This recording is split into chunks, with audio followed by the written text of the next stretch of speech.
Fala pessoal, sejam muito bem-vindos ao canal Resgate da Alma. Meu nome é João Vitor Gonçalves e no vídeo de hoje nós vamos continuar ao react ao debate do Sola Escritura entre Lucas Vanzolli e Túlio Cristofoletti. Eu já queria deixar aqui o convite para você curtir esse vídeo, deixe aqui seu like, seu joinha, comente também, né? A gente fez o último vídeo e teve bons acessos e também não se esqueça de compartilhar esse vídeo e também se inscrever e ativar o sininho de notificações para vocês receberem em primeira mão sempre os nossos conteúdos. Então depois da vinheta nós já vamos aí começar a reagir novamente o vídeo do debate.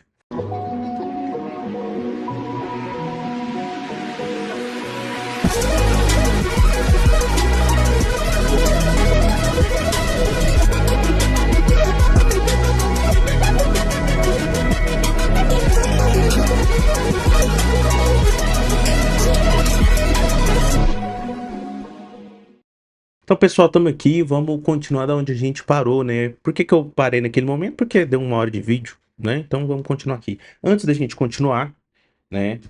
Quero deixar aqui para vocês a indicação deste livro, tá bom? Livro O Nó Górdio e O Ovo de Colombo, uma crítica católica contra o Sola Escritura, um livro excelente, tá? Sobre o tema, do próprio Túlio Cristofoletti. Onde ele aborda assim os principais argumentos de defesa do Sola Escritura, desmonta todos eles, né? Mas ele não é um livro técnico, isso que eu acho bastante interessante dessa obra. Não é um livro difícil, um livro teológico, não é um tratado, né, sobre o Sola Escritura ou contra o Sola Escritura, mas é um conto, né? Você tem personagens ali que estão dentro daquela realidade deles ali debatendo e discutindo o tema do Sola Escritura. Então, se você quer adquirir esse livro, não se esqueça de clicar no link que está aqui abaixo da descrição, né, que você comprando por esse link vai ajudar bastante este canal aqui para a gente continuar a trazer aí novos vídeos para vocês. Então vamos lá, sem mais delongas, vamos assistir aí ao debate. Eu vou colocar aqui 1.4 porque, né, eu vou complementar, creio que poucas vezes, e para ficar o debate mais fluido aí para vocês assistirem também e ficar reduzido o tempo. Vai lá, Lucas. Fechamos o tempo, então? Tudo bem, Lucas? A palavra é sua, 10 minutos. Certo, posso começar? Pode começar. Contando. Bom, vocês viram que eu perguntei sobre as palavras de Jesus que não foram escritas e ele não respondeu, mas eu vou tentar responder a todas as questões que ele colocou ali. Ele perguntou, ele falou, na verdade, que eu admiti o dom da infalibilidade para algo fora da Escritura, porque eu admiti que o Concílio de Jerusalém é infalível. Eu vou só compartilhar a tela aqui para mostrar aqui. Exato. Lembrando, pessoal, que no primeiro vídeo que a gente reagiu, a gente percebeu que o Lucas Vanzolli ele admitiu que o Concílio de Jerusalém, né, que está relatado ali em Atos 15, é um concílio infalível. Logo, se existe algo além das escrituras que é infalível, o Sola Escritura não se sustenta. Qual que é a definição do Sola Escritura? Que apenas a Bíblia é a fonte de autoridade máxima, né, que eles vão dizer, sobre doutrinas e moral, e a única fonte infalível, aquela que está preservada do erro. Qualquer outra fonte de autoridade não está preservada do erro, né? Muitos protestantes vão fazer aquela diferenciação entre sola escritura e nuda escritura, né?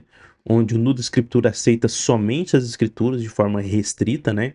Não aceita nem a autoridade da igreja, nem a autoridade, por exemplo, da tradição. Porém, o sola escritura aceita essas autoridades de forma, vamos dizer assim, secundária, né? Aquele princípio lá do Norman's Norman, né? Onde a norma que regulamenta essas duas autoridades é a própria escritura. Então a tradição tem que estar submetida à escritura e a igreja tem que estar submetida à escritura para que, vamos dizer assim, essas autoridades ganhem ali um certo sentido de infalibilidade. Elas são infalíveis na medida em que elas se submetem à autoridade bíblica, né? Algo nesse sentido, tá bom? E aí o Lucas Vanzolli concordou que o concílio de Jerusalém era um concílio infalível. Logo, não é somente a escritura que contém esse caráter. Logo, o sola escritura foi, como diz o Túlio, dilacerado, né? Se você assume qualquer outra autoridade como sendo infalível, seu sistema epistemológico de sola escritura, ele é destruído. Beleza? Vamos continuar aqui. Vamos ver aí qual vai ser a resposta, a tentativa de resposta do Lucas Vanzolli com relação a isso.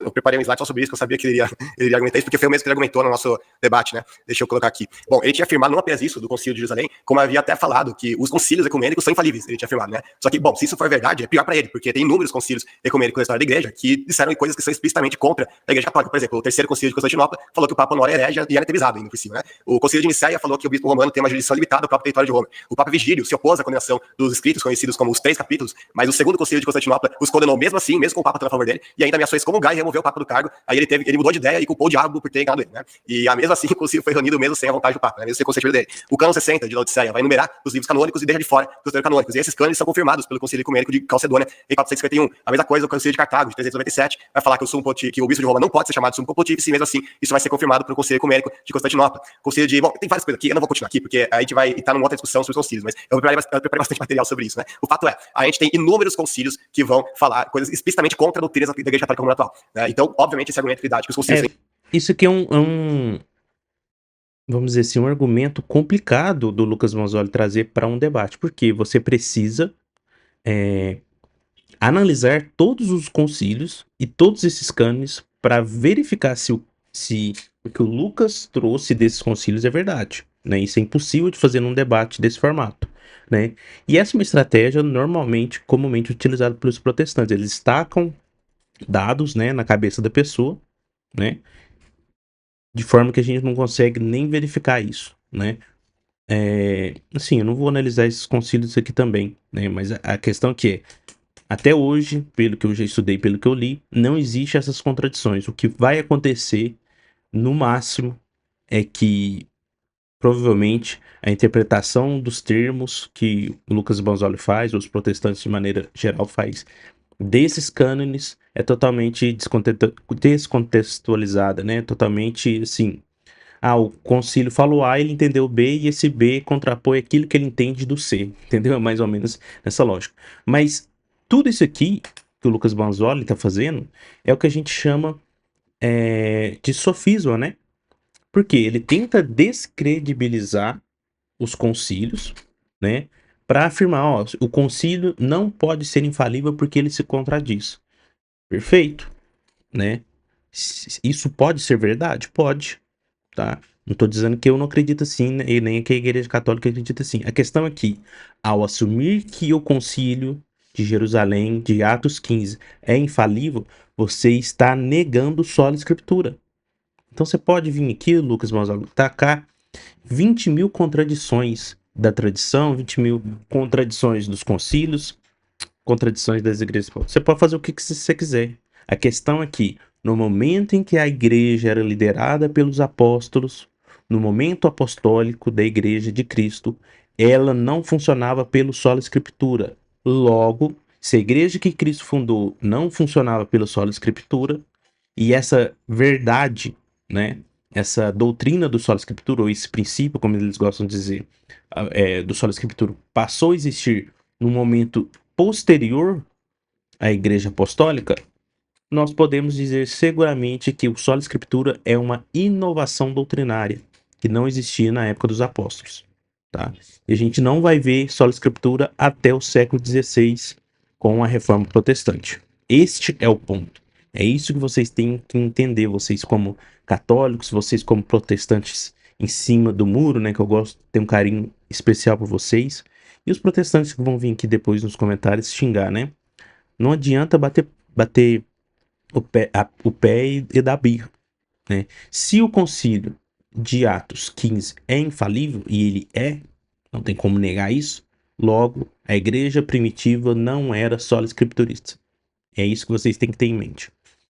Concílios são infalíveis, não procede. Agora, é evidente que Atos 15 não pode ser comparado com esses outros concílios da igreja por uma coisa, 3 razões óbvias, né? Em primeiro lugar, ele foi presidido pelos próprios apóstolos pessoalmente. Em segundo lugar, ele é um concílio canônico, registrado nas Sagradas Escrituras, não tem nada a ver com o concílio que foi feito 4, 5, 7 séculos depois. E além disso, o mais importante, todas as decisões que esse concílio teve, é só você abrir lá em Atos 15, né? Vai falar de coisas que são expressamente bíblicas, como por exemplo, se abster da moralidade sexual, do sangue, etc. Coisas que você consegue encontrar nas Escrituras. Então, comparar o concílio de Jerusalém, que é um concílio bíblico, repito, um concílio canônico, com os concílios que vieram depois, que inclusive contradisseram inúmeras coisas dos bispos romanos, né, da igreja de Roma e da doutrina católica atual, é um disparate, o tiro no pé que ele tá dando aqui, né? Bom, eu quero só mostrar para vocês agora, ele citou o versículo lá de 2 Tessalonicenses, deixa eu compartilhar a tela mais uma vez, que ele citou o versículo de 2 Tessalonicenses 2,15 na introdução dele, vocês viram, né? Portanto, irmãos, permaneçam firmes e apeguem-se às tradições que eles forem ensinadas, quer de uma voz, quer por carta nossa. Ele dá a entender que isso aqui refuta a sua escritura. Só que tem um problema, a gente avança um capítulo só, que a gente sabe que originalmente as cartas de Paulo não tinha divisão de capítulo e versículo, então era uma continuação lógica, né? Mais tarde, bem mais tarde, que eles foram incluir capítulo e versículo. Aí Paulo volta. Para quem não sabe, a divisão por capítulo e versículo foi feito, né,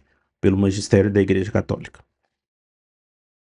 Falar dessa tradição. Olha o que ele vai falar. Irmãos, em nome do nosso Senhor Jesus Cristo, nós ordenamos que se afastem de todo irmão que vive ociosamente e não conforme a tradição que receberam de nós. Aí ele vai explicar o que é essa tradição. Pois vocês mesmos sabem como devem seguir nosso exemplo, porque não vivemos ociosamente quando estivemos entre vocês, nem comemos coisa alguma a custa de ninguém. Pelo contrário, trabalhamos arduamente com fadiga, dia e noite, para não sermos pesados a nenhum de vocês. Não porque não tivesse a direita, etc. Quando eles estavam com vocês, ordenamos que, se alguém não quiser trabalhar, que também não coma. Ou seja, a tradição que Paulo estava falando aqui não tinha nada a ver com as doutrinas católicas, com coisas que estão fora da Bíblia, a Imaculada Conceição, a Assunção de Maria, sei lá, purgatório, não tem nada a ver com isso. É simplesmente de falar para as pessoas não serem vagabundas, né, para trabalhar, para conseguir o sustento com o próprio trabalho suado delas. Agora eu pergunto, esse conceito, ele é bíblico ou não? Será que Paulo ele inventou isso na cabeça dele? Claro que não, a gente vai lá para vários textos que eu separei. Por exemplo, Provérbios 6:11 vai falar, vai ter com a formiga o preguiçoso. E aí o Salomão continua falando de como a formiga é trabalhadora para conseguir o seu sustento, né, pelo próprio trabalho. Provérbios 10:4, as mãos preguiçosas empobrecem o homem, porém as mãos diligentes lhe trazem riqueza. Provérbios 21:25, o preguiçoso morre de tanto desejar e de nunca pôr as mãos no trabalho. Provérbios 12:24, as mãos diligentes governarão, mas os preguiçosos acabarão escravos. Enfim, tem vários textos que eu vou ter que resumir aqui, porque a gente tem tempo aqui, né, limitado. Mas o fato é, a tradição que Paulo falava ali é justamente uma tradição bíblica, que está nas Escrituras. Essa é uma das provas mais claras de que o fato de um apóstolo citar a palavra tradição não significa que ele esteja falando de algo de fora da Bíblia. Aqui é um exemplo claríssimo de algo que está expressamente nas Escrituras. E é um texto que ele citou a favor dele para refutar, tentando refutar a sua Escritura, né, para você ver a contradição de termos. E se a gente vai na patrística, é a mesma coisa. O que o Lucas está querendo dizer aqui? Que aquela tradição que foi passada por viva voz, ela de alguma forma está registrada nas Escrituras, né? O problema é que você não consegue provar isso, né? Porque não foi só Paulo que citou, né? Ó, eu vou aí ter com vocês, vou explicar as coisas pessoalmente, né? São João em suas epístolas faz isso, né? Ele fala assim, ó, eu queria escrever-os mais, mas eu vou preferir falar com vocês aí de forma pessoal, né? São João fala isso nas epístolas. Então, dizer que todas essas tradições que São Paulo, São João falam em suas epístolas se resumem exclusivamente à questão do trabalhar do comer para trabalhar para comer, é uma extrapolação lógica gigantesca, né? Você não consegue provar que as tradições orais são exclusivamente isso. Se limitam somente aquilo que está na escritura. Você pode falar que, né, que aquela tradição, entre aspas, né, de 2 Tessalonicenses 3, é o exemplo dos apóstolos e que isso também está registrado lá no provérbio. Ali sim, você pode falar que naquele momento, naquele capítulo específico, é disso que Paulo está falando. Você pode, né, se você, né, trabalhar melhor esse argumento. Agora, e São João? Como é que você vai fazer com o final de São João? Você vai falar que São João também estava ensinando uma coisa que estava expressamente na Bíblia? Como que você faz isso? Você não faz. Porque é literalmente o final do capítulo. É o final da epístola. João tá falando isso. Então, tipo assim, não vai ter nada para frente para você falar assim, ah, aqui é a tradição que São João estava dizendo, né? E é interessante, porque São João fala assim, eu queria, eu poderia escrever, mas eu vou ter com vocês para falar pessoalmente, né? Então, isso é muito interessante, tá? Só para vocês entenderem a construção aqui, né, argumentativa do Lucas Banzoli. As argumentações aqui são argumentações assim, como é que são uma sugestão, né? Ele sugere que essa tradição é uma tradição que está na Bíblia, certo? E que pronto. Então, todas as tradições orais estão de alguma forma registradas na Bíblia, né? Isso aí é uma falácia, né? É uma falácia porque não se segue que se a gente tem um exemplo, logo todas as tradições estão registradas na Bíblia, né? Isso não é um argumento válido, né? Você vai ver lá, por exemplo, Irineu de Lyon, né, o tratado dele contra as heresias, vai ter um trecho ali, que é muito citado pelos católicos, inclusive, que vai falar da tradição apostólica. Aí muita gente fala, tá vendo, Irineu falou da tradição apostólica. Aí logo em seguida, e essa versão eles não falam, né, eles truncam a citação, aí se você continua a leitura, ele vai falar o que é essa tradição apostólica. Ele vai falar, queremos que existe um único Deus, que o seu Filho unigênito se encarnou, morreu por nosso pecado, etc. Ou seja, todas as coisas que estão explicitamente na Escritura. Então, quando alguém fala de tradição, a gente não tem que assumir a priori que essa tradição é uma coisa de fora da Bíblia. Né? A gente já viu que quando ela se trata de uma coisa fora da Bíblia, o próprio Senhor Jesus desceu o sarrafo nela, né, condenou de cabo a rabo. Nesse ponto aqui o Lucas Banzoli tá certo. Não é porque uma tradição ela está 100% fora da Bíblia, né? A gente vai ter algumas questões aí de suficiência material, suficiência formal das escrituras, mas não quer dizer que todas as tradições não têm nada, né, referenciado nas escrituras. Da mesma forma que você não pode dizer que todas as tradições possuem um lastro bíblico, né? Da mesma forma que você não afirma um, você não tem capacidade de afirmar o outro, tá bom? Essa é essa pequena sutileza que a gente observa a falácia, o sofisma, né? Porque, tipo assim, uma conclusão não se segue necessariamente daquilo que ele está dizendo anteriormente, né? Não se segue das premissas. Não é porque uma coisa, todas as tradições, não é porque algumas tradições possuem lastro nas escrituras que todas vão ter lastro necessariamente nas escrituras, né? Esse é o grande ponto, esse é o grande detalhezinho que, para quem gosta só do debate, só do blá blá blá, vai falar assim, nossa, Lucas aqui refutou, né? Não, na verdade ele só foi sofista mesmo. E quando eles estavam falando aqui de tradição, que Paulo fala aqui são E tradições pessoal, bíblicas. não quero dizer que ele faça isso de forma assim, de forma intencional, que ele esteja querendo construir um sofisma, tá? Nada disso, não tô falando que ele é um cara desonesto de forma intencional, na verdade eu não sei se ele é ou não, tá? Não sei, não conheço o coração do Lucas. Mas isso é um vício da nossa educação, tá? Da educação pós-moderna. Da gente tomar conclusões que não se seguem, tá? Assim, tenho estudado, né? A gente faz uma formação do liceu, né? Que é um estudo clássico, né? De educação e filosofia clássica. A gente está lendo, por exemplo, a obra Categorias, né? De Aristóteles, tá? Que é a primeira obra ali do órgão. E aí a gente estava numa aula esses dias e a gente falou assim, porque o animal é homem, né? E aí, essa conclusão, animal é homem, essa frase é verdadeira ou falsa? Aí o povo começou a falar assim, não, mas animal é homem, tá errado, porque existe o passarinho, existe o cavalo, existe outros animais que não são homens. Então tá errado. Só que a frase não tá dizendo todo animal é homem, tá dizendo que animal é homem. E nesse sentido nós podemos dizer que animal é homem, porque o animal pode ser homem, né? São sim questões, detalhes, né? Detalhe ali de uma palavrinha que fica faltando na afirmação que muda completamente as conclusões que a gente tira daquilo lá. Então, isso é muito importante a gente ter isso em mente, tá? Principalmente quando a gente for assistir um debate, principalmente quando a gente for analisar os argumentos, os próprios argumentos que você utiliza para defender sua fé, também como você ouve, né, que atacam sua fé. Isso é importante, tá, pessoal? Bíblicas, né? Não há nenhuma contradição, né, com isso, a não ser que ele pense que eu estou aqui defendendo o nu da escritura, né?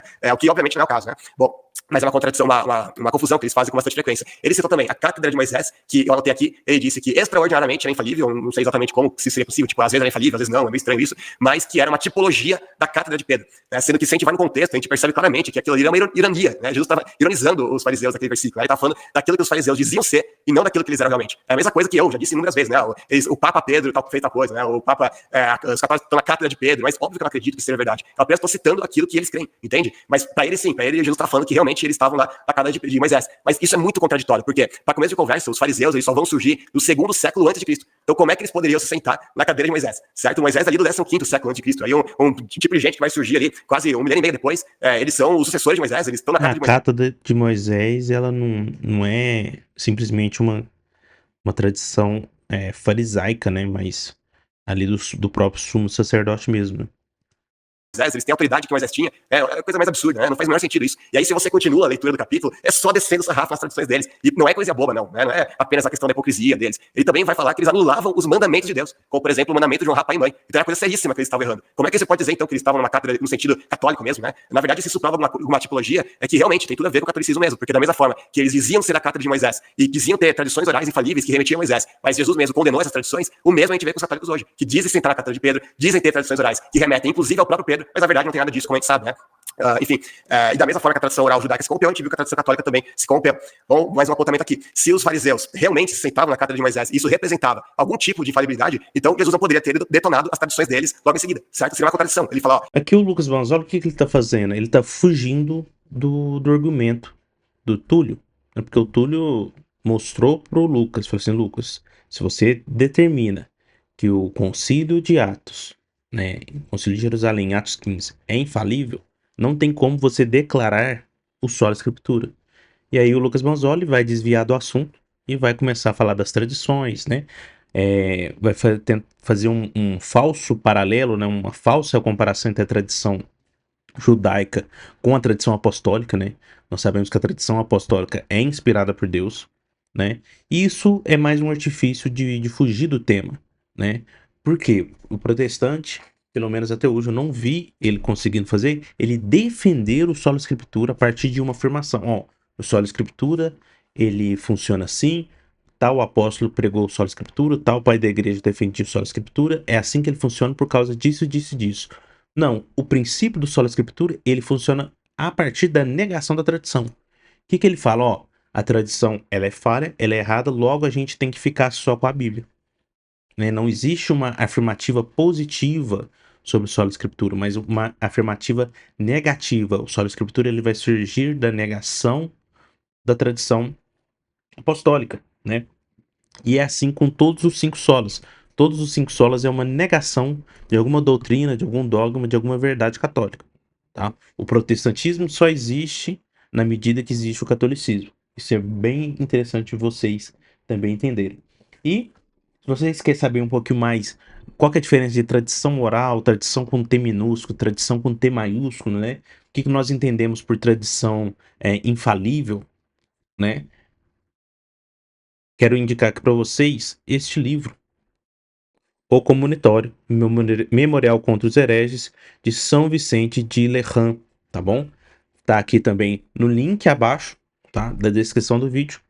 É só você acessar lá e adquirir. É um livro, sim, pequenininho, mas muito bom, que trata excepcionalmente sobre as tradições. Né? Se você é protestante, quer entender um pouquinho mais sobre a tradição, eu vejo que vocês...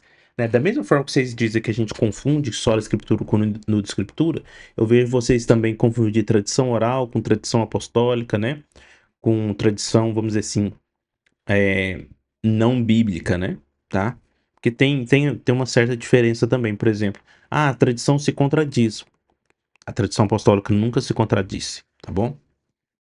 Ó, vocês têm sua carta de Moisés, estão com a autoridade de Moisés, e logo em seguida lá e descer neles, né? É uma coisa muito contraditória, né? E por essa lógica, Jesus também era para ser fariseu, né? Ou para os fariseus reconhecerem Jesus e falar, ó, vocês estão com a verdade até hoje e tal, mas isso não aconteceu, né? Sobre o ele ser chamado Nazareno, esse texto é muito interessante, eu inclusive refutei no meu último vídeo lá, no nosso debate, mas o tudo já tinha saído, eu vou compartilhar a tela aqui, aqui eu tô com o livro do Norman Geisler, do Thomas Love, do Manual Popular de Dúvidas, Enigmas e Contradições da Bíblia, e aqui eu tô usando como exemplo, tá? Eu poderia separar aqui dúzias de comentários bíblicos, todos eles vão falar isso, eu não encontrei um único, eu até faço esse desafio pro Túlio, me encontrar qual estudioso sério acadêmico que defende a tese dele, que Mateus estava falando de tradição oral ali, né, quando ele fala que ele seria chamado Nazareno. Existem 2 posições acadêmicas sobre isso. Uma é de que Nazaré provém da palavra básica que significa renovo, e aí seria uma alusão a versículos como Isaías 11:1, Jeremias 23:5, 33:15, Zacarias, etc. E outros, essa posição que eu particularmente assumo, é que como Nazaré era um lugar muito desprezado, então quando ele falou, ele será chamado Nazareno, ele está simplesmente falando que Jesus seria desprezado, né? Tem versículos bíblicos que falam disso, né? De Nazaré pode ser uma coisa segundos, boa. Lucas. Beleza. Ou seja, Nazaré era tão insignificante que os ateus achavam que essa cidade nem existia, tinha sido inventado, né? Porque os arqueólogos só foram encontrar na cidade algumas décadas atrás, né? Então era disso que ele estava falando, uma alusão ao fato de que o Messias seria desprezado, como a gente consegue notar em várias passagens bíblicas, Isaías, Salmos, Daniel, Zacarias e tudo mais, né? Depois eu volto para refutar outras coisas que não vai dar tempo aqui agora. Muito bem, muito obrigado, Lucas. Agora, meu caro Túlio, a palavra está com você. Só você vai apresentar slides? Deixa eu ligar o cronômetro aqui, tá? Só um momentinho. Vou, mas não agora. Posso ir? Posso começar? Sim. 10 minutos contando. Bom, sobre a tradição oral eu não respondi, porque aqui nós não estamos analisando ainda o caso católico, nós estamos fazendo um debate se a Escritura está na Bíblia, tudo bem? Então eu estou me atendo ao tema, peço que você faça a mesma coisa. Sobre os concílios também não vou responder, eu posso responder no freestyle, alguma coisa que eu saiba, tá? Mas aqui nós estamos vendo se tem base bíblica na Escritura, falar de concílio aqui, tá? Sobre a sua alegação. Perfeito, que o Túlio foi perfeito. Por quê? Essa estratégia de ficar jogando vários concílios, várias supostas contradições, isso serve só para você sair do tema, só para você fugir daquilo, né? Recentemente eu estava assistindo um debate que teve, nem foi um debate combinado, né? Mas o Paulo Cristiano entrando na live de dois ortodoxos para falar de sola escritura. E foi a mesma coisa. O Paulo Cristiano começou a atacar a tradição e os ortodoxos começou a tentar defender. E o sola escritura, que era o tema do debate, que o protestante deveria defender, e ele não faz, ele só fica atacando a fé alheia, né? Ficou de lado. Então o Lucas aqui, ó, o Túlio aqui tá trazendo o debate para onde ele deve ficar. Perfeito, o Túlio aqui. A alegação de que o concílio de Jerusalém é infalível porque está nas escrituras, né, um dos elementos, né, isso é um pouco curioso para mim, tá? Na verdade, por ser infalível, né, que acharam por bem registrar nas escrituras. Não é que primeiro registraram nas escrituras e daí o concílio se tornou infalível. O concílio era infalível porque tinha proteção do Espírito Santo, ponto final, tá? Estando na escritura ou não. Aquele concílio seria infalível, mesmo que não estivesse na Bíblia, certo? Porque havia uma proteção do Espírito Santo ali, tudo bem? Esse argumento de que o concílio é infalível porque está na escritura não faz sentido, né? Então quer dizer que aconteceu o concílio e sei lá quantos anos depois que foi escrito o livro de Atos dos Apóstolos. Então quer dizer que todo esse período aí, sei lá, 30, 40 anos, o concílio era falível e depois que ele foi registrado numa escritura, ele se tornou infalível? Não faz sentido, né? Então se Atos dos Apóstolos fosse reprovada como livro canônico, então esse concílio nunca seria infalível? Então, a infalibilidade do concílio está relacionado a se ele está presente ou não no cânone, nas escrituras. Não faz sentido algum esse argumento, né? Então, mas nada muda, que você admitiu que existe infalibilidade no concílio.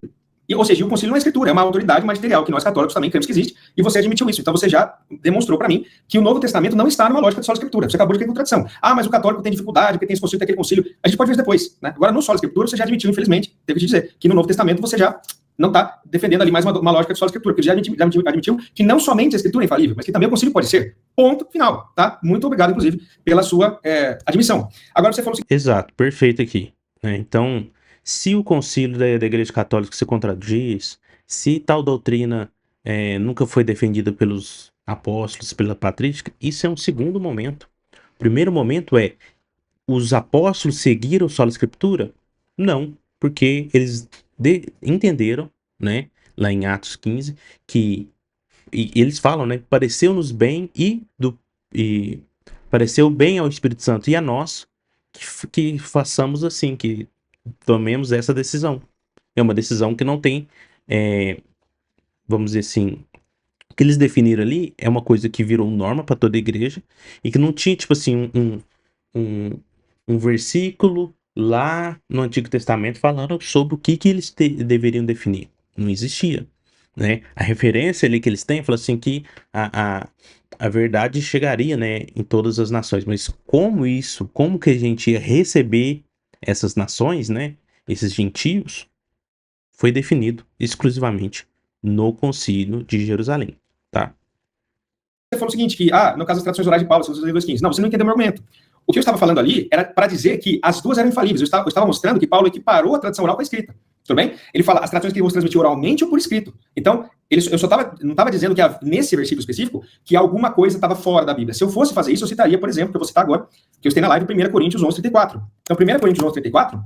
Então, o que o Túlio está falando aqui, aquele argumento que a tradição tem fundamentação bíblica, não era isso o meu argumento. Né? O meu argumento é o seguinte, que São Paulo, ele equiparou a tradição escrita com a tradição oral. Ponto. E ele faz isso mesmo, né, em 2 Tessalonicenses 2:15, onde ele diz, guardais as tradições que vos transmiti, seja por carta nossa ou por viva voz. Né, isso está claro, isso é o texto ipsis literis. Né, nem sei se fala assim, não sei se entendeu, tá? E aí agora o Túlio vai ser, assim, maravilhoso, porque ele vai citar uma tradição que não está na Bíblia, é uma tradição apostólica, né, e enfim, vamos assistir aqui para vocês entenderem que maravilhoso é esse argumento. Paulo, discutindo sobre a Eucaristia, né, falando que as pessoas morriam, etc, etc, porque estavam indo lá enchendo a barriga de pão, né, enfim, não tinha respeito. Ele fala que se alguém tiver fome, come em casa, para que não vos ajunteis para juízo, né? Tem como projetar aqui? Bom, aqui, esse aqui é importante. Como é que eu faço aqui? Perdão, gente. Apresentar. Isso, aqui. Quantas demais coisas, ordená-las aí quando for, tá? Ou seja, aqui, Paulo estava falando o seguinte, o que ele vai falar necessariamente tem que ser diferente do que ele está escrevendo, né? Você tem alguns exemplos também nos quais os apóstolos optam por não ensinar por escrito, né? Que é o final da carta de 2 João e 3 João, né? Que você põe aqui, ó, não sei se dá para ver aí, tá dando para ver? Ó, tendo muito que escrever, não quis fazer com papel e tinta, mas espero ir convosco falar face a face, para que o vosso coisa seja cumprido. Em 3 João vai falar a mesma coisa, ó. Aqui, ó. Tinha muito que escrever, mas não quero fazer de pena. Espero, porém, ver-te breve, falaremos face a face. Então, os apóstolos, Paulo aqui escolheu não ordenar as coisas por escrito, João também escolheu transmitir algumas coisas ali na oralidade, né? Inclusive, em João 20:35, né? Tem aquela coisa que não está nos evangelhos, como Jesus Cristo diz que é a mais alegria em dar que receber, né? Isso é uma coisa que ficou na oralidade, foi estudado depois sim, mas não foi escrito ali no evangelho, né? Então, você tinha essa tradição paralela. E, bom, então aqui citei a questão do 1 Coríntios 34. Aí ele citou a Irineu de Lyon, né? Olha, eu não queria levar para os padres, tá? Mas eu vou citar rapidamente, só para demonstrar aqui para o pessoal, tudo bem? A questão do Irineu de Lyon, né? É um problema para ele, eu vejo isso. Porque, olha só, dá para ver aí? Irineu de Lyon, onde que eu coloco aqui? Ó, sobre a gradação de mérito no céu, tá? Ele fala que tem uma distinção entre a habitação daqueles que produzem 100 vezes mais, que produzem 60 vezes mais, tal. Ele dá uma gradação no céu, né? Foi esse motivo que o senhor declarou na casa do Pai muitas moradas. Ele fala sobre gradações no céu, gradação de méritos. Aí ele fala, os presbíteros e os apóstolos afirmam que essa gradação de disposição que são salvos, né? E que a voz por passa a natureza. Aqui ele está falando de tradição oral, né? Depois tem mais momentos, ó. Como eu vi de certos presbíteros, que eu vi daqueles que viam os apóstolos e aqueles que foram seus discípulos. O castigo daquela... Olha que interessante essa passagem aqui, né, de Santo Irineu de Lyon. Por que eu vou ater aqui? Porque muito protestante fala que Santo Irineu de Lyon era só a escritura, porque ele citava as escrituras. Isso é uma burrice tremenda, né? É o que eu falei no vídeo passado. Se citar as escrituras é ser só a escritura, então o Catecismo da Igreja Católica é o livro mais só a escritura do mundo, tá? E olha que interessante que Santo Irineu de Lyon vai dizer. Como ouvi de um certo presbítero que ouviu isso daqueles que viram os apóstolos e daqueles que foram seus discípulos, o castigo declarado nas escrituras foi suficiente para os antigos em relação ao que eles fizeram sem orientação do Espírito Santo. Então o que ele está falando? Assim, eu ouvi daqueles que ouviram, daqueles que eram discípulos dos apóstolos, né? Então tá tipo na 5ª geração ali, né? A gente sabe que Santo Irineu de Lyon era discípulo de Policarpo, que era discípulo de São João, se não me engano, e se não me falha a memória, me perdoem aí, Santo Irineu de Lyon, São Policarpo e São João, se eu tivesse citado errado aqui. Aquelas escrituras foi suficiente para os antigos, né? Que é uma coisa que também não está na escritura. Mais para cima aqui, ele fala, ó, também os anciãos que eram discípulos dos apóstolos dizem que aqueles transladados eram aqueles que foram transferidos para o Éden, tá? Então aqui você também tem outra informação de tradição oral. Olha que interessante essa aqui.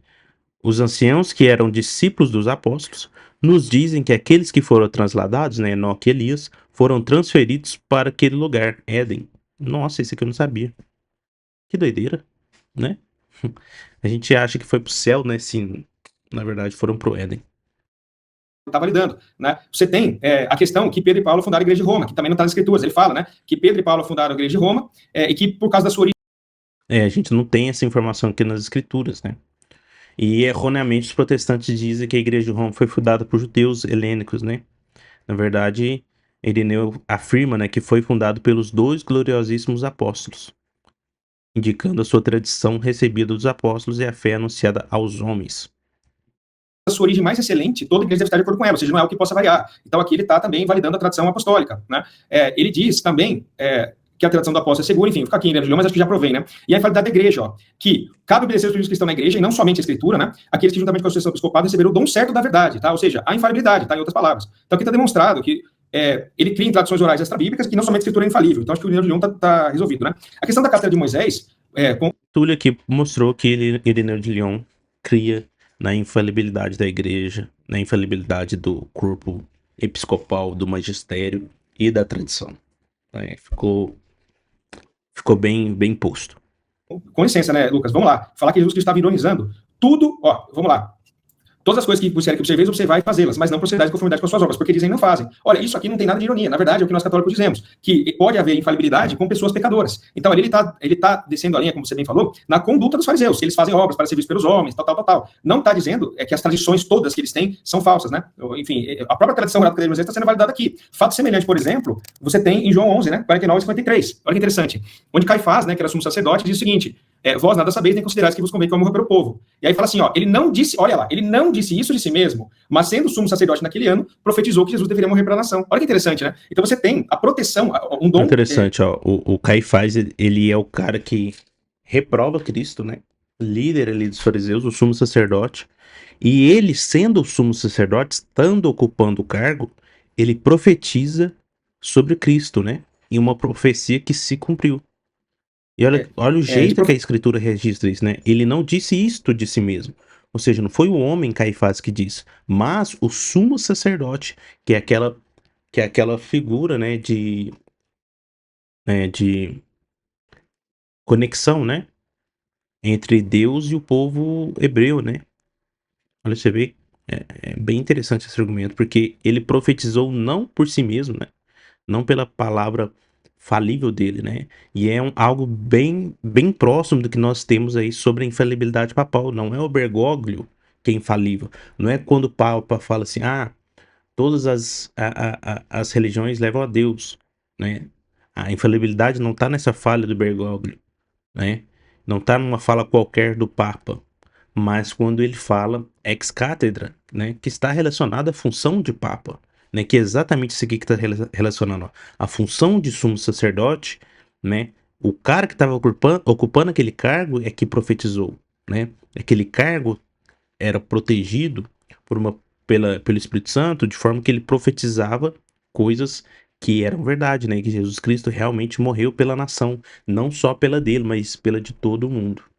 De profecia sendo conduzido para que ele pudesse falar ali infalivelmente. E não por si mesmo, não porque ele era uma pessoa boa, mas porque era sumo sacerdote naquele ano. Então você tem aí, como eu estava dizendo, extraordinariamente o exercício magisterial. Você tem, por exemplo, em Números, né? Números 15, do 32 ao 36, aqui, ó, onde os israelitas encontraram um homem recolhendo lenha no dia de sábado, sendo que ele já tinha a lei escrita, né? E eles prenderam, mas não sabiam o que devia ser feito com ele. E aí o Senhor disse a Moisés, então foram levar Moisés, né? Levaram Moisés e o Senhor disse a Moisés, o homem terá que ser executado, e aí o Moisés dá a ordem e a coisa é cumprida. Então aqui tem outro... Olha que interessante, você tem a lei escrita, né? E a lei escrita só dizia sobre o que era crime ou não, né? Vamos dizer assim. E só que sabia que o cara cometeu o crime, mas não sabia o que deveria ser feito com ele. E aí eles foram recorrer a Moisés, que era o quê? A gente entende Moisés aí na figura do magistério, né? Tanto que Moisés, ele interpretava a lei, e ele não deu conta do serviço, né? Ele teve que delegar, se não me engano, 70 juízes, né? Para ajudar ele nessa questão da interpretação da lei. Então Moisés pega, ensina para esses caras, e esses caras intermediavam as escrituras, né, a lei, para o povo, para o povão, né, fazia essa interpretação, fazia essa leitura aí. Tem uma outra marca, né? Moisés agindo ali infalivelmente. Acho que o Lucas não vai discordar de mim que Moisés aqui poderia ter cometido um erro, né? Então você tem diversos momentos nos quais você tem essas outras autoridades infalíveis além da escritura, tá? Aí, onde que ele está... Depois, sobre o Messias ser desprezado, isso é interessante, hein? Veja, Nazaré, como é que eu saio aqui? Já saí, né? Bom, ele falou que Nazaré, primeiro ele me desafiou a mostrar algumas pessoas, né? Então, tudo bem, eu posso até mostrar, né? Se eu conseguir aqui apresentar. Eu coloquei aqui, né? O Driscoll, o nome tem referência à obra a Nazaré, né? E nenhuma previsão dessa frase encontrada nas profecias estados do Lucas Banzola falou que não tem referência acadêmica nenhuma de que o Nazaré ali era uma tradição oral. Aí vem o Túlio e joga na cara dele. Testamento. Santo Tomás de Aquino, eles podem ter lido isso em alguns profetas que não estão no nosso cano, não Esdra, né? Mas que havia algum propósito, fica claro pelo Filipe de Natanael. O Raymond Brown fala que a forma não é uma passagem literal de qualquer passagem conhecida no Antigo Testamento. O Tasker diz que há muito considerado enigma, porque as palavras não existiam no Antigo Testamento. Agora, sobre ser desprezado, eu discordaria frontalmente. Por quê? Porque, na verdade, a Galileia era toda desprezada, de fato, né? Como diz lá em João 7,52, o sacerdote fala, olha, vai estudar e ver que da Galileia não vem profeta, né? Ele fala isso. Então, não somente a Galileia, Nazaré ficava na Galileia, mas não era a única cidade desprezada, poderiam ter outras candidatas. E mais ainda, a Samaria era uma candidata muito mais forte. A Samaria, os judeus nem passavam na Samaria. Como diz lá o Flávio José, né, na Antiguidade Judaica, lá no livro 20, ele fala que eles davam a volta para passar pela Pereia. Inclusive, o nome de samaritano era usado como um xingamento. Em João 8,48, ele fala o seguinte, nós não temos razão, como quando os fariseus falando, né, quando a gente diz que você é um demônio, que você é um samaritano, né? Em João 4, quando Jesus fala que a mulher vai falar, eu sou uma samaritana, está falando comigo? Então, assim, a não ser que o Lucas me mostre no Antigo Testamento que Nazaré é uma cidade desprezada, para ele estabelecer isso, tá? Eu ainda vou considerar isso como uma tradição oral. Porque você só sai de uma tradição oral para outra. Se você falar que... O que o Túlio tá fazendo aqui? Ele tá rebatendo o argumento do Lucas, né? Porque o Túlio mostrou que o fato de Jesus Cristo ser chamado Nazareno, né? Ele será chamado Nazareno, é uma profecia que foi passada de forma oral, né? Porque a gente não tem registro dessa profecia messiânica no Velho Testamento, né? E aí o Túlio falou assim, ó, essa profecia aqui só pode ser oral, porque a gente não tem registro nas escrituras, então ela passou e chegou até Mateus de forma oral. E aí o Lucas, ele objetou, falando assim, não, Nazareno aqui quer dizer que ele seria rejeitado, porque Nazaré era uma região rejeitada, Galiléia era rejeitada. E aí o Túlio falou assim, não, se fosse para ser rejeitado mesmo, a gente teria que estar falando de Samaria, né? Porque os samaritanos que eram os mais rejeitados da época de Cristo, né? Então, a tradição deveria falar assim, não, ele será chamado samaritano. E não é isso que diz, né? Falar que, porque havia a ideia de que Nazaré era desprezado. Tá, mas onde está na Bíblia isso? Se você não mostrar, você só trocou de tradição. Você saiu da tradição onde ele seria o Nazareno, onde tem uma referência óbvia a Nazaré, porque fala que ele chegou e habitou na cidade de Nazaré, para ser chamado Nazareno. Cara, perdão. Então, eu quero que você me mostre no Antigo Testamento onde diz que Nazaré era desprezada, por gentileza. Senão, você ainda ficou na tradição oral, com todo respeito. Fechamos o tempo. Antes de passar a palavra para o Lucas, eu só queria agradecer o pessoal aí no chat e os mais de 570 espectadores aqui no dia de hoje. Acho que é uma grande audiência aí, né, Lucas? Sim, muito obrigado a todos pela participação aí. Batemos com sobra o recorde da história das lives aqui. Muito bom, muito bom. É o recorde? Sim, o recorde é 400 alguma coisa. Sim. Poxa, obrigado, pessoal. Muito bom, obrigado, pessoal. Obrigado por prestigiar aí essa noite, viu? Lucas, é com você. 10 minutos. Beleza, posso começar? Pode começar contando. Vamos começar com esse argumento final que ele deu sobre ele será chamado Nazareno. Você viu que ele colocou alguns autores até, inclusive colocou Tomás de Aquino, mas nenhum dos autores que ele colocou, eu prestei bem atenção nos slides, você deve ter prestado atenção também, nenhum falou que aquilo ali era uma tradição oral. Nenhum. Eles falaram apenas que isso aqui não tem Antigo Testamento e tem um problema, é algo enigmático. Mas nenhum deles falou, não tem Antigo Testamento, logo é uma tradição oral. Nenhum deles falou isso. Porque se você fala que é de tradição oral, você tem que provar isso de alguma forma, né? Tem que ser rastreável. Agora eu pergunto, os judeus de... Bom, Lucas, se não está registrado na escritura, o que sobra pra gente? Uma tradição não bíblica, não escritura, né? Agora, talvez você deva estar confundindo tradição oral com somente coisas que são passadas de forma oralmente, né?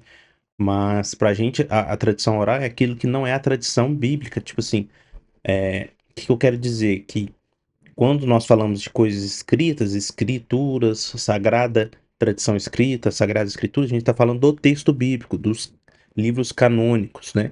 Mas nada impede que uma tradição oral seja registrada de forma escrita, né? A gente pode olhar, por exemplo, os próprios judeus, né? Que têm tradições orais que são escritas, né? Que elas ficaram muito tempo sendo passadas de forma oral, mas que hoje existe ela realizada de forma escrita e ela não entra dentro do cânon, né? Esse que é a questão. Então, tradição oral pra gente não é uma coisa exclusiva sendo transmitida de forma oral, numa espécie de telefone sem fio, tá? Não é isso. Deus, diferente dos católicos, eles registravam as tradições deles. Não é que nem os católicos falam que tem a tradição oral, mas se você nunca nem sabe o conteúdo, porque a igreja nunca sequer transcreveu exatamente o que é a tradição oral dela. Não, os judeus não. Os judeus transcreveram essa tradição oral. No Talmud, na Mishnah, no Midrash, em vários lugares. E qual desses lugares, isso que eu tinha desafiado ele a mostrar, qual desses lugares mostra que algum profeta falou que o Messias seria chamado de Nazareno? Nenhum. Então, ele faz um desafio pra mim que não faz sentido, não tem pé nem cabeça, porque ele que deveria ser desafiado a provar a afirmação dele de que aquilo ali vem de tradição oral. Não existe. Então, Lucas, se não tá nas escrituras, o que nos sobra? Né? Nos sobra as tradições, seja elas o Talmud, Mishnah, ou uma tradição oral que foi recebida ali pelo apóstolo Mateus. Né? Não tem uma outra vertente, né? Não existe um único acadêmico que eu conheça, pelo menos, que defenda a tese que ele está defendendo aqui. Esse é o tipo de coisa que eu só vejo em blog católico. Não é uma coisa acadêmica, não é uma teoria acadêmica. Nem os autores principais, nem o Tomás de Aquino defendeu aquilo que ele está falando aí. Né? Sem falar que se você pode... que, como eu falei, nenhum estudioso sério vai defender essa hipótese, mas tem mais um problema ainda com isso, né? Que ele falou, mostra no Antigo Testamento. Mas o texto que Jesus vai citar ali, inclusive ali, né, de Nazaré, pode sair alguma coisa boa, tá justamente ali em João 1,46. Então, o profeta, quando ele fala, ele será chamado Nazareno, ele tá fazendo, por assim dizer, um anacronismo. Não é que um profeta literalmente disse, saiu com as bocas dele, que ele seria chamado Nazareno. Como eu acabei de explicar, é no sentido de que Nazaré era desprezada na época de Jesus, por isso não faz sentido esse desafio em relação ao Antigo Testamento, e, consequentemente, ao dizer que ele seria Nazareno, significa que ele seria desprezado. Exatamente por isso que lá em João 46 vai dizer, de Nazaré pode ser alguma coisa boa. Por quê? Porque desprezavam ele justamente por ser Nazareno. Aí ele falou, mas tem que Samaria era mais desprezada do que Nazaré. Que sentido que faz isso? Porque Jesus nunca morou na Samaria, né? Então não faz sentido isso, ele morava em Nazaré, né? Então não faz o menor sentido isso. Como que Jesus seria chamado samaritano se ele nunca sequer morou na Samaria? Ele passou, ele atravessou a Samaria em um momento, né? Mas ele morou em Nazaré durante boa parte ali da infância dele. Então não faz o menor sentido essa... Não, mas é porque, ô Lucas, a profecia diz, né? Ele será chamado Nazareno. Não é que ele foi chamado Nazareno. Né? Você está fazendo um tipo de anacronismo nessa análise sua, tá? comparação completamente infundada que ele fez aqui. Bom, sobre a questão do concílio, né? Todas as decisões do concílio, eu mostrei que se baseiam explicitamente na escritura. Então, como que isso pode refutar a sua escritura? Eu realmente não entendi. Talvez a cabeça dele, porque alguém faz o concílio, logo acabou com a escritura. Ele tem o conceito errado, não apenas ele, né? Todos os católicos que eu conheço, eles têm o conceito errado do que vem a ser só a escritura, porque a escritura é a autoridade final, eles acham que não pode ter mais nada além de Bíblia, né? Então, tipo, vamos jogar no lixo a autoridade dos pais da igreja, os concílios, tudo, né? Já que vão ficar perto da Bíblia, né? Sendo que nenhum protestante, sério, pelo menos histórico, vai defender isso. Apenas a primazia, a supremacia da escritura. A escritura é a autoridade final. Por isso que mesmo naquele concílio que eles se reuniram, eles se basearam justamente na autoridade da escritura. E para completar, até os protestantes também têm seus concílios, e eles são só escrituristas. Então, o fato de ter concílio não significa que anula a sua escritura. Bom, aí ele comentou... Mas o fato, Lucas, é que você disse que o concílio é infalível. Então, se o concílio foi infalível, se o concílio foi preservado do erro, logo, não somente as escrituras são preservadas do erro. Logo, não somente as escrituras podem ser a autoridade final, vamos dizer assim, mas aquilo que foi definido em concílio, né? Você está fazendo um anacronismo, você está olhando para o passado e falando assim, esse concílio aqui, né, tudo dele que está determinado aqui, a igreja seguiu porque estava nas escrituras. Não, mas na época que o concílio aconteceu e aquela normatividade foi implementada, aquelas coisas que foram adicionadas, né, aqueles padrões que foram adicionados para receber os gentios, não eram, não havia registro bíblico daquilo, né? Não havia escritura para embasar aquilo. Ele está descendo a lenha na conduta dos fariseus, mas não nas tradições deles. Isso que eu mostrei, eu fiz uma alusão ali a quando Jesus vai bater justamente na doutrina deles, né, nas tradições deles. Bom, eu já tinha citado, mas eu vou citar novamente o Marcos 7, 6 em diante. Vai falar, veio profetizou Isaías, esse povo me honra com os lábios, seu coração está longe de mim, ei, vou me adora, seus ensinamentos não passam de regras ensinadas por homens. Peraí, ele está falando de conduta só aqui? Não, ele está falando de ensinamentos. E depois ele continua, você negligencia os mandamentos de Deus e se apegam às tradições dos homens. Né? Então ele está falando claramente de alguém que contradiz os mandamentos de Deus para o quê? Para se apegar às tradições dos homens, não é apenas questão comportamental aqui. Aí depois vai falar, pois Moisés disse, honra teu pai. Perfeito, Lucas. E em que momento Cristo reprovar os ensinamentos das tradições judaicas significa que ele reprovou os ensinamentos e as tradições de qualquer fonte que existisse, inclusive dos apóstolos? Né? Esse é o ponto. Esse é o ponto. Para você provar que o Sola Escritura é verdade a partir da negação da tradição, primeiro você tem que provar que o Sola Escritura é uma verdade contrária e contraditória ao sistema epistemológico católico. Você tem que provar isso, que eles são contraditórios. Um só existe na medida que o outro é falso, né? E aí, a partir disso, você desmentindo esse tripé epistemológico católico, pela negação desse, você consegue confirmar isso. Mas primeiramente você tem que provar que são coisas contraditórias, que são coisas contrárias umas às outras, tá? Fazer o que vocês estão fazendo não prova só a escritura, tá? Vocês estão só atacando a tradição. Vocês estão fugindo do tema do debate, né? Como é praxe.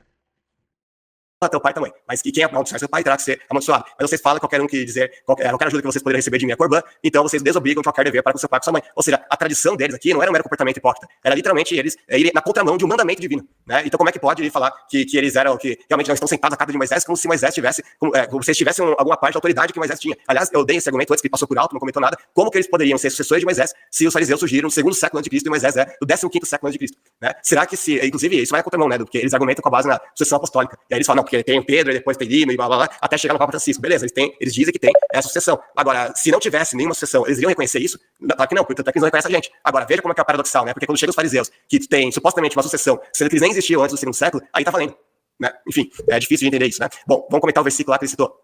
1 Coríntios 11, 34. Se alguém tiver com fome, come em casa, para que, quando vocês se reunirem, isso não resulte em condenação, quanto mais, quando eu for, lhes darei instruções. Bom, a grande questão aqui é, como que a gente sabe o que Paulo pregou pessoalmente para eles, se não foi escrito? Isso aqui nem alguém dizer que sabe o que Paulo pregou quando Eutico morreu. Se a gente falar para Atos 29, vai dizer o seguinte, um jovem chamado Eutico, que estava sentado numa janela, adormeceu profundamente durante o longo do... Pessoal, a tradição conta para nós o que Paulo ensinou quando foi para Coríntios. Isso que é maravilhoso. De Paulo, vencido pelo sono, caiu do terceiro andar. Quando levantaram, estava morto. Aí, se eu perguntar, será que algum católico pode dizer, de forma concreta, o que Paulo pregou nesse longo discurso dele? Claro que não, por quê? Porque Lucas não mencionou do que se tratava. Se Lucas tivesse escrito sobre isso, a gente saberia. Ele não escreveu, logo a gente não sabe. É o mesmo caso do texto lá. Não faz sentido essa argumentação sua, Lucas. Então a gente só consegue acessar conhecimento através de forma escrita? Isso depõe contra a própria realidade dos fatos, né? Então, tudo que você sabe dos seus pais, da vida dos seus pais, dos seus avós, é porque eles escreveram um livro contando a vida deles e eles fizeram você ler, não é porque eles te contaram na mesa do jantar. Você percebe que essa argumentação sua não faz o menor sentido? De Coríntios, ou seja, o que não foi escrito, ele simplesmente se perdeu. É a prova mais forte só a escritura. Tanto é que eu perguntei já 2 vezes já e não respondeu ainda da questão das parábolas de Jesus, né, que não foram escritas, né? Então ele não sabe citar. Da mesma forma, ele não sabe que Paulo pregava quando o outro morreu. Agora, ele Não saber parábolas que Cristo pregou fora das Escrituras não quer dizer que a transmissão oral seja falha. Percebem os saltos lógicos que eles vão fazendo? acha que tem alguma Não forma quer necessária. dizer que toda a tradição oral se perdeu, né? Isso aí o Túlio deixou bem claro, né? Aquele exemplo da Ilíada, por exemplo. Cara, sei lá, 600 anos, um negócio sendo transmitido de forma oral. Acessar essa tradição aqui de 1 Coríntios 11:34 sem ser por meio da escritura. E pior, presumindo que isso não está na escritura em lugar nenhum, que é uma coisa que ele assume a priori sem ter como provar, né? Então, alguém que usa isso como Sem ter que comprovar, e o Lucas cavou a cova e vai deixar o Túlio empurrar ele agora. prova contra só a escritura, teria no mínimo que contar pra gente, né, quais são essas coisas que Paulo foi lá e pegou pra ele, então, né, já que ele assume a priori que não é uma doutrina bíblica, que não tá no Antigo Testamento, que não tá nos Evangelhos, não tá em outras cartas de Paulo, não tá em lugar nenhum, então conta pra gente aquilo que é, né, porque não faz sentido usar isso pra anular a escritura se você não consegue provar que isso é realmente extra-bíblico. E como que ele pode ter tanta certeza que Paulo, por exemplo, não instruiu eles acerca de um preceito moral, né, sendo que a grande maioria do conteúdo que Paulo falava nem sequer era doutrina, era apenas preceitos morais, e sem falar que nenhum protestante tem problema com tradições que envolvam apenas costumes, né, apenas dados históricos, por exemplo, isso não é problema, nós temos as nossas tradições também, inclusive nas igrejas protestantes, o problema são tradições doutrinárias que não se harmoniza com a escritura. Então ele teria que provar aqui, primeiro, que essa tradição aqui é doutrina, e segundo, que essa doutrina não se harmoniza, não pode ser encontrada, não tem paralelo em lugar nenhum na Bíblia. Será que ele consegue provar isso pra gente? Ele não conseguiu mostrar isso no texto lá de Tessalonicenses, que a gente já viu que é uma coisa totalmente bíblica, e ele tá usando outro versículo que também não tem como provar, né? Isso aqui. Então é uma coisa muito, muito complicada. Quanto tempo eu tenho, Peter? 2 minutos e 10, Lucas. Beleza, eu vou comentar agora a profecia de Enoque, que ele tinha citado lá. Eu não tive tempo de comentar na minha fala anterior. Bom, primeiro que isso não é uma tradição que acrescente informação na Bíblia, porque tudo que ele diz ali é justamente o que já está na Bíblia, né? Se você acompanhar lá o versículo, acho que nem chegou a citar o versículo, só aludiu, né? Mas ele vai falar da volta de Jesus, acompanhado dos santos anjos, para julgar os ímpios. Agora, isso a gente encontra em inúmeros textos canônicos, né? Ele não está acrescentando uma informação de fora da Bíblia. Não é errado citar um autor não canônico, como Enoque ou qualquer outro autor que seja. Por exemplo, eu mesmo vivo citando autores que não são canônicos nos meus livros. Será que eu estou indo contra só a escritura? Claro que não. Por quê? Porque o princípio é que eles não contrariem aquilo que é ensinado na Bíblia. E a citação que Judas faz de Enoque não contraria nada daquilo que está na Bíblia. Agora, se ele acha realmente que a citação refuta só a escritura, então no mínimo ele deveria considerar o livro de Enoque canônico também, certo? Pra estar no mesmo patamar que a escritura. Mas se ele fizer isso, vai estar refutando o próprio cano da igreja dele, pra você ver como é que o argumento dele é contraditório, né? Então não faz sentido você pegar aqui, ó, tá refutando só a escritura, porque ele falou o livro de Enoque, tá, mas o livro de Enoque não tá no mesmo peso da escritura, pra você falar que refutou só a escritura, porque só a escritura é que a escritura é a autoridade suprema, autoridade final, certo? Agora, se você não concorda que o livro de Enoque tá no mesmo patamar que a escritura, então você não pode usar uma citação do livro de Enoque pra refutar só a escritura. Entende como é que é uma contradição, um argumento desse? E eu não sei quanto tempo que falta, eu quero só comentar aqui o versículo lá de 1 Coríntios 10:4, que ele comentou também. E beberam todos de uma mesma bebida espiritual, porque bebiam da pedra espiritual que o seguia, e a pedra era Cristo. Aí ele vai falar que a pedra... Oi? 30 segundos. Sim, é rapidinho aqui. Ele vai falar que a pedra o seguia, e isso tá na tradição oral, sendo que, na verdade, se a gente vai lá no contexto, a pedra o seguia porque a pedra era Jesus, quem Paulo falou ali, né? E no deserto era o anjo do Senhor quem conduzia eles. E eu tenho um arquivo PDF enorme só pra provar que o anjo do Senhor do Antigo Testamento é justamente Jesus. É por isso que Paulo falou aquilo, não porque ele tirou de uma tradição oral judaica. Beleza. Obrigado, Lucas. Túlio, a palavra tá com você? Tá mutado seu microfone, meu cara. Ó, só para confirmar aqui, nós ainda temos 4 blocos de 10 minutos restando pro nosso debate, tá bom? Você tá mutado. Pessoal, vou ouvir só mais essa resposta aqui do Túlio e finalizar esse vídeo aqui e depois a gente continua. Túlio. Deixa eu só abrir aqui, peraí, só pegar o slide aqui, só um momentinho. Tudo bem.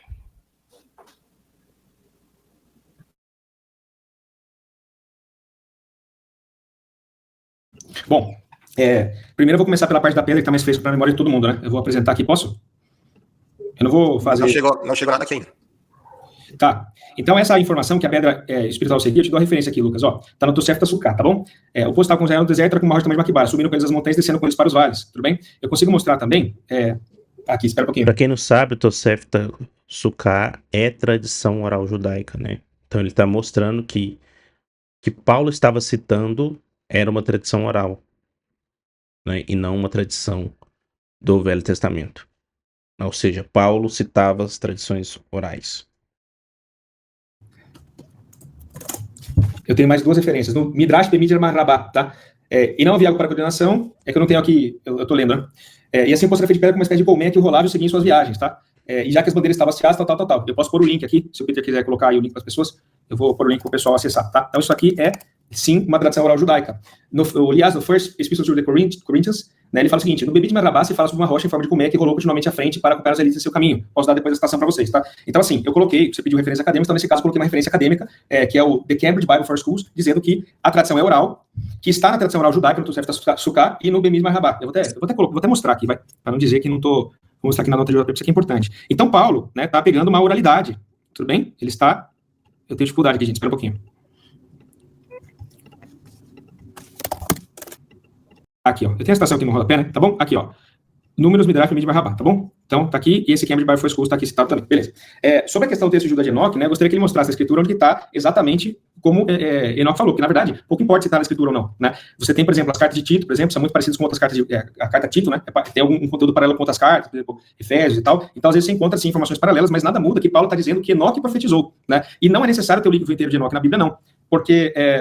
nós entendemos que, como o magistério católico infalível, ele pode pensar tradições candidatas, da mesma maneira que nós pensamos algumas escrituras que os judeus tinham, né, e outras deixamos de fora. Por exemplo, sei lá, Terceira Macabeus, sei lá, Oração de Manassés, a gente deixou de fora e pensamos algumas escrituras. Então, da mesma maneira, nosso magistério pode fazer a mesma coisa, né, com as tradições.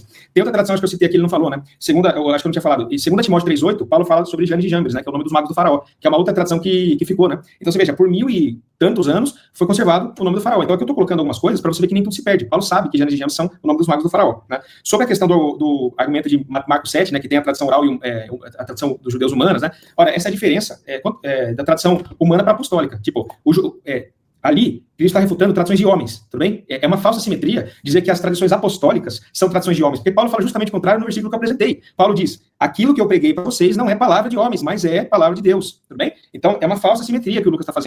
Exato, ele faz um comparativo de que aquilo que Cristo está rejeitando dos judeus, dos fariseus, aquela tradição de homens, aquela tradição humana, é o mesmo tipo de tradição dos apóstolos. É claro que não, porque a tradição apostólica é tradição que foi revelada pelo próprio Cristo aos apóstolos.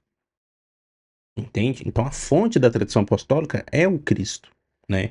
Isso que os protestantes fingem não entender, fingem não aceitar, né? Da questão da tradição. Está fazendo. Nós, católicos, cremos que as tradições orais apostólicas são infalíveis e, caso o magistério queira, ele pode até pensar uma outra tradição dos judeus, tá? Mas não há que se comparar tradições judaicas com tradições apostólicas, porque os apóstolos estão debaixo de uma promessa de proteção que o Antigo Testamento não tinha, né? Uma promessa na plena aliança, tá? E vou reforçar, o fato dele admitir que o concílio era infalível, tá? Porque citou a Escritura, não, senhor, não somente a Escritura. A discussão do concílio se fundamentava também na autoridade pessoal dos apóstolos. Você coloca aqui, ó, Pedro fala, né? Você sabe que há muito tempo Deus me escolheu entre vocês para que os gentios ouvissem de meus lábios, ó. Aí Pedro fala, né? Deus me escolheu. Isso aqui é importante, ó. Tudo bem? E aí fala, Barnabé e Paulo vão falar, Tiago toma a palavra, fala, cita assim a Escritura, né? Mas aqui está dizendo o seguinte: se você ler, vai falar só que os gentios deveria ser facilitado os gentios entrarem na igreja. Mas não está dizendo exatamente como isso seria. Quem regulou isso foram os apóstolos com a sua autoridade. Não dá para você concluir que a decisão tem que ser necessariamente essa. Exato, ó. O que os profetas dizem, ó? Depois disso, voltarei e reconstruirei a tenda caída de Davi, reedificarei suas ruínas e a restaurarei, para que o restante dos homens busque o Senhor, e todos os gentios sobre os quais tem sido invocado o meu nome, diz o Senhor, que faz estas coisas. Isso aqui, que foi a base bíblica do Concílio de Jerusalém. Agora, o que isso aqui tem a ver com a abstinência de carne contaminada pelos ídolos, da imoralidade sexual, da carne de animais estrangulados e do sangue? Aonde está escrito isso nessa profecia? Aonde que nessa profecia diz que os gentios poderiam se livrar, né, da questão da circuncisão? Não tem isso na profecia. Então, houve necessariamente condutas que foram impostas pelos apóstolos aos gentios, para que esses gentios tivessem acesso à igreja de Cristo, tivessem acesso à salvação. Esse é o ponto. Né? Só porque tem que facilitar a entrada dos gentios, então é óbvio que a gente conclui tudo disso aqui, que não pode mais circuncidar e tudo, não necessariamente, né? Poderia ser feito de uma outra maneira. E assim, o que está sendo colocado, que o Lucas já admitiu, é que há uma outra autoridade infalível além da Escritura, que é o concílio, né? Ele já falou. Então, aqui eu quero que ele me mostre, na Escritura, se depois da morte, quando que depois da morte dos apóstolos, por exemplo, o paradigma mudaria. Ficaria só no que está escrito, que ele já admitiu que o concílio é infalível, né? Aqui foi realmente um problema para ele. Aí ele me questionou sobre a tradição. Esse ponto é maravilhoso. Se durante os apóstolos havia uma autoridade que não era as escrituras, quando é que essa autoridade infalível passou a ser somente as escrituras? Quando é que o sistema, o paradigma epistemológico dos apóstolos mudou para o paradigma dos protestantes? A gente não tem registro disso na Bíblia, a gente não tem nenhum apóstolo falando assim, ó, quando a gente morrer, vocês vão ficar exclusivamente com a Bíblia, vocês vão ficar e tratar a Bíblia como autoridade final e máxima, infalível, e todo o restante, ó, esses bispos que a gente está deixando aí para tomar conta de vocês, ó, não confia neles, não. Eles são falíveis. Quando eles se reunirem em concílio, o concílio é falível, não precisa seguir os concílios. É absurdo isso, né? Tradição que Paulo ensinou, vou mostrar para você o que Paulo ensinou. Paulo ensinou o jejum eucarístico, tá? A gente sabe isso pelo testemunho de Agostinho. Eu quero colocar aqui, se der tempo, né? Mas aqui, ó, Agostinho fala o seguinte, ó, devemos censurar a Igreja Universal porque o sacramento é em todos os lugares participado por pessoas em jejum, mas quando o apóstolo falando de sacramento diz, portanto, quando vierem para comer, esperais uns pelos outros, se alguém tiver fome, come em casa, para que não justice para a comentação, e imediatamente acrescenta, o resto, porém, ordem quando for, de onde nos é dado a entender que uma vez que era demais para prescrever completamente uma epístola, método observado pela Então aqui, Igreja. pessoal, só para vocês entenderem, ó, essa passagem aqui, portanto, meus irmãos, quando vos reunis para comer, esperai uns pelos outros. E se alguém tiver fome, come em casa, para que não vos ajunteis para a condenação. Ele imediatamente acrescenta, e o resto eu porei em ordem quando eu for. Santo Agostinho que está citando 1 Coríntios 11, 33 e 34. E aí o Santo Agostinho vai dizer o que é este resto que Paulo vai colocar em ordem, porque esse foi o desafio do Túlio, né?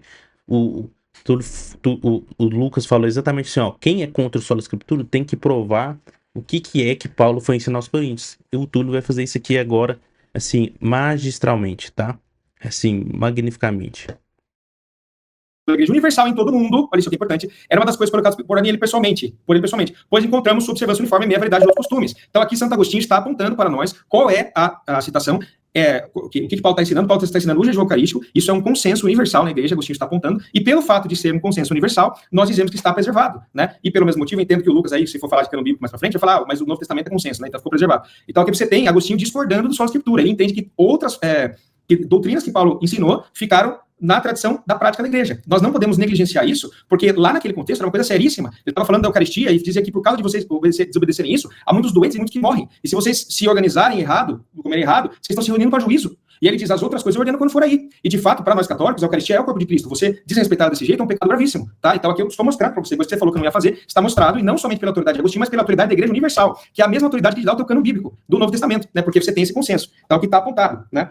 O que mais que ele falou? Exato, Aqui... não é só Santo Agostinho declarando o que Paulo ensinou, mas ele declarando que todo esse método é observado pela Igreja Universal em todo o mundo, ou seja, é um consenso. Todas as igrejas observavam o jejum eucarístico.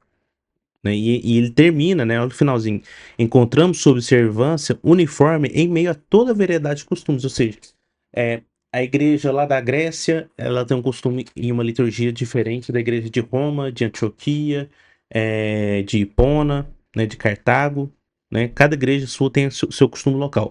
Porém, isto aqui, o jejum eucarístico, foi mantido. É igual, é uniforme em todas as igrejas. Isso é consenso, tá? E nós acreditamos que isso aí é infalibilidade. Isso é uma tradição apostólica. Que os concílios protestantes também usam a escritura, né? Eu queria que o Basório me respondesse, por gentileza, se os concílios protestantes são infalíveis. Você poderia, por gentileza, me dizer isso, Lucas? Né? Eu gostaria que você marcasse bem essa pergunta, porque você disse que os concílios protestantes usam a escritura, coisa e tal. Eu quero que você me diga se eles são infalíveis. A infalibilidade do concílio não está necessariamente em usar a escritura. Os seus concílios usam a escritura também, e nem por isso, eu imagino, você vai dizer que eles são infalíveis. Porque se você disser, você está ligando só a escritura aqui. Então a infalibilidade está onde? Está também, não só no fato de usar a escritura, mas na proteção do Espírito Santo. Pareceu bem ao Espírito Santo e a nós. Aqui está a proteção. Aqui está a proteção. Porque usar a Escritura, até você usou no exemplo que Satanás usa, né? Então, o fato de você usar a Escritura para chegar... O que o Túlio está falando aqui?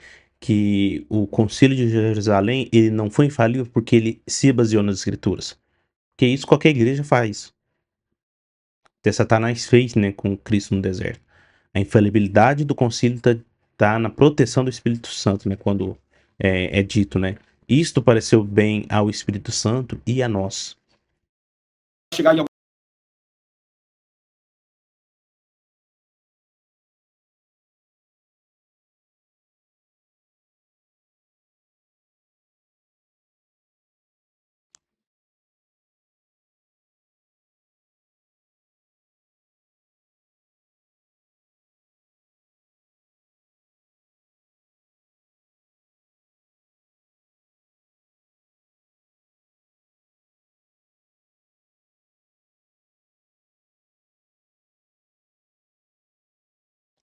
Perfe- Perfeito, perfeito. Aqui o Túlio tampou agora o caixão, né? Se você assume que o concílio de Jerusalém foi infalível, você oblitera o consolo da escritura. E se você não assume, você cria um outro problema gigante, né? Porque você está dizendo que os apóstolos imputaram em toda a igreja algo que era falível, né? Aí não tem muito para onde correr.